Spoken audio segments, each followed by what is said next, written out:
Bom, pessoal, o vídeo de hoje é sobre juiz das garantias. Palavra nova? Não, tá? Isso aí já desde lá de 1980, da década de 80, já era discutido pelo TED, Tribunal Europeu de Direitos Humanos, tá? E vários países já adotam o juiz das garantias. O Brasil veio com o pacote anticrime de 2019 pela Lei 13.964, que introduziu no nosso Código de Processo Penal os artigos 3º-A, 3º-B, 3º-C, 3º-D e 3º-E. E você me pergunta assim,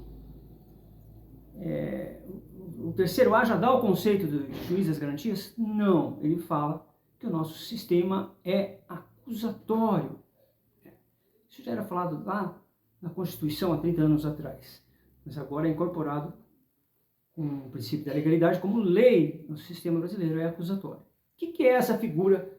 Embora tenha doutrinadores que falem que o nosso sistema é misto, porque você vai perceber alguns não, muitos artigos que ainda tem aquela herança da era Vargas, mas isso aí é outro assunto. Vamos focar em juiz das garantias. O juiz das garantias é uma figura essencial no processo penal brasileiro, né? Ele, com o objetivo de reforçar o modelo acusatório, como eu falei no próprio 3º-A. O que é o modelo acusatório? Dividir as funções. Vai ter um juiz na fase de investigação, um juiz na fase de instrução, e esse juiz da fase de instrução vai dar a sentença. Enquanto no sistema inquisitorial, todo o poder é concentrado na mão do juiz. O juiz investiga, o juiz julga, o juiz instrui o processo, ele dá a sentença, todo o poder é centralizado, é autoritário, o sistema inquisitorial. Bom, a função principal do juiz das garantias é aquele juiz, para você compreender, é você imaginar a persecução penal como fases. Existe a fase da investigação, aí tem o oferecimento da denúncia, começa a ação, aí começa a fase processual, a fase de instrução. O juiz de garantias vai atuar justamente nessa fase de investigação, nessa fase pré-processual. Aí você vai falar, mas o que ele vai fazer lá? Ele vai justamente fiscalizar se os procedimentos dessa fase de investigação estão dentro da legalidade. E também para garantir, pessoal, a imparcialidade, porque um juiz, que ao mesmo tempo ele atua na fase de investigação e ele atua na fase de instrução, ele pode se contaminar. Aí vem as teorias, né? Pela teoria da dissonância cognitiva, por viés de confirmação, a heurística, né? Que é elementos cognitivos que influenciam a tomada de decisão de um juiz. Então, sua função principal é fiscalizar a legalidade dos atos praticados durante a investigação policial, garantindo que os direitos fundamentais do investigado sejam respeitados. Agora, uma coisa que pouca gente fala, mas o Renato brasileiro é muito pontual nisso, que a intervenção do juiz das garantias na fase da investigação deve ser contingente e excepcional. O que significa isso, pessoal? O inquérito policial deve iniciar, desenvolver-se e ser concluído sem intervenção do juiz das garantias. Ele não é um sujeito necessário na fase pré-processual. E será chamado quando a excepcionalidade do ato exigir autorização ou controle jurisdicional. Ou seja, quando o sujeito passivo, o réu, por exemplo, estiver sofrendo restrições no seu direito de defesa, à prova, a acesso aos atos. Então, a atuação do juiz das garantias é em caráter excepcional. Quando percebe que está vendo, quando o réu está tendo seus direitos fundamentais tolhidos, entra o juiz das garantias para fiscalizar. Mas não ele não está toda hora ali na fase, não, porque tem um inquérito policial que é a responsabilidade da polícia. O juiz das garantias, ele entra de forma excepcional, e como o Renato brasileiro fala muito bem aqui, e contingente. Né? Então é importante ressaltar isso.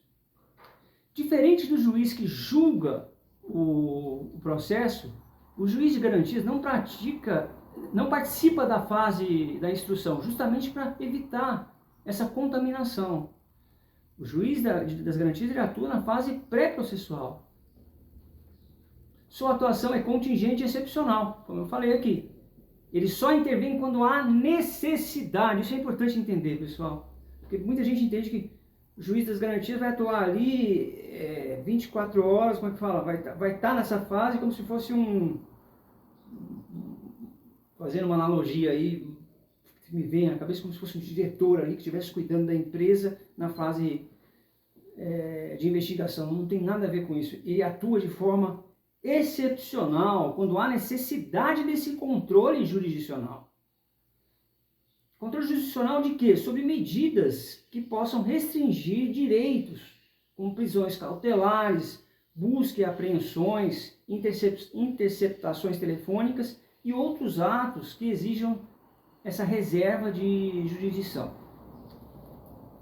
O inquérito policial, pessoal, pode se iniciar, como eu já vou repetir aqui porque é importante falar isso, e desenvolver sem interferência do juiz das garantias. No entanto, sempre que um ato excepcional exigir o controle jurisdicional, aí entra a figura do juiz das garantias, na fase pré-processual, na fase de investigação.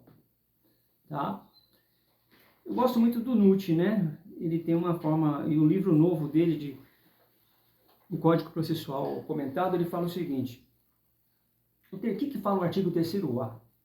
Ah, não, eu tenho preguiça de ler a lei seca. Não, vamos ler a lei seca, pessoal. O processo penal terá estrutura acusatória, vedada a iniciativa do juiz na fase de investigação e a substituição da atuação probatória do órgão de acusação. Isso é o artigo 3º-A do pacote anticrime introduzido no juiz das garantias.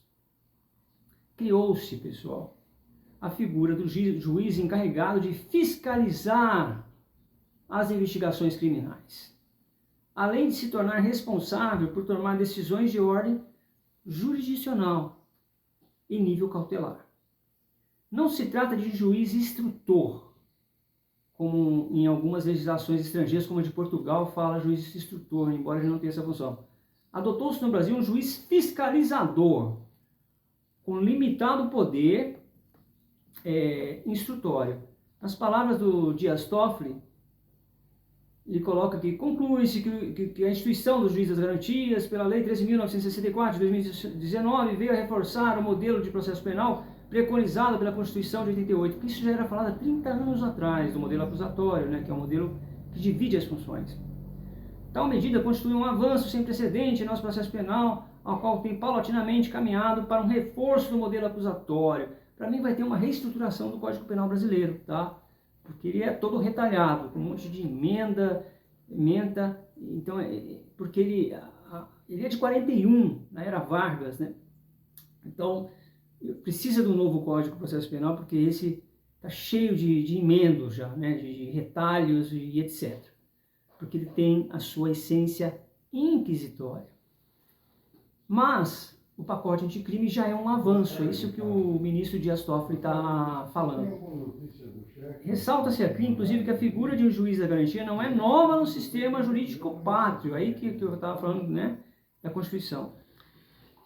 Mas também o Nutt aponta aqui que na capital paulista funciona há décadas o Departamento de Inquérito Policiais, o DIPO, a qual nós, nos termos do provimento do número 167 de 1984, concentra todos os atos relativos aos inquéritos policiais e seus incidentes, bem como os pedidos de habeas corpus, artigo 2º. Portanto, em São Paulo já ocorre a cisão de competências determinada pela lei questionada, ficando a atividade de supervisão dos atos de investigação a cargo de juízes especialmente designados para tanto, atuantes no Departamento de Inquéritos Policiais.